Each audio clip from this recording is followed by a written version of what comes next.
oko piny Namibia koro donje buk tok yiero jatend piny mokwongo mamiyo Netumbo Nandi Ndaitwah oyombe yiero makamano kendo yombo jopiem mamoko 14 na bende olap dhogi ne ndong ne kom jatend pinyno kaka jafwambo marwa Efi Nyakedi lero.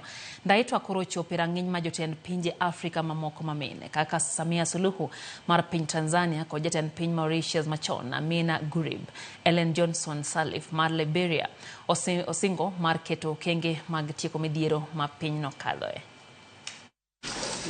Netumbo Nandi Ndaitwah koro donje buk kaka jatend piny Namibia mokwongo mamiyo. Matok duoko manyochiw kod duol matayo yiero e pinyno manyiso ni Ndaitwah nyoyombe yiero no kod 57%. Kako machielo, Panduleni Itula manyochungi duond bura mar Independent Patriots for Change IEPC manyoluwe machiegni nyoyudo 26%. Chal makama koro medo cholo nyime thuolo mar telo ma duond bura mar South West Africa People's Organization kata SWAPO mosetelo ne piny Namibia kuom higni 34. Motelo ne yiero no, Ndaitwah ma jahigni 72 ne tiyo kaka jalup jatend pinyno endo. Ndaitwah bende ipuoyo kaka achiel kuom thuondi mag piny Namibia manokonyo pinyno yudo loch mar tare kende. Koloso owacho ni piny Namibia oyiero makare kendo yiero makama en mar kwe kendo ranyisi mar pach oganda ma pinyno. Osingo mar keto okenge makare manyalo konyo tieko midhiero ma piny Namibia kale ahinya to dhier, mibadhi kod koso tich moloyo to kind rowere. Ma koro chiwo ranyisi mar piny Kenya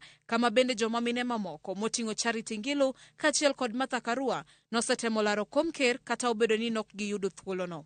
Ndaitwah koro nie rang'iny kaka mar Samia Suluhu ma en jatend piny Tanzania masani, Amina Gurib manotayo ne piny Mauritius e kinde machon kod jatend piny Liberia machon Ellen Johnson Sirleaf e kinde mamoko. Efi Nyakidi, Ramogi TV. Pwach gi pak ne jatelo na Nyakoronga Jwang' en kinde abede kwa duoge pacho ka adhir nya kaunti ma Homa Bay e kinde mane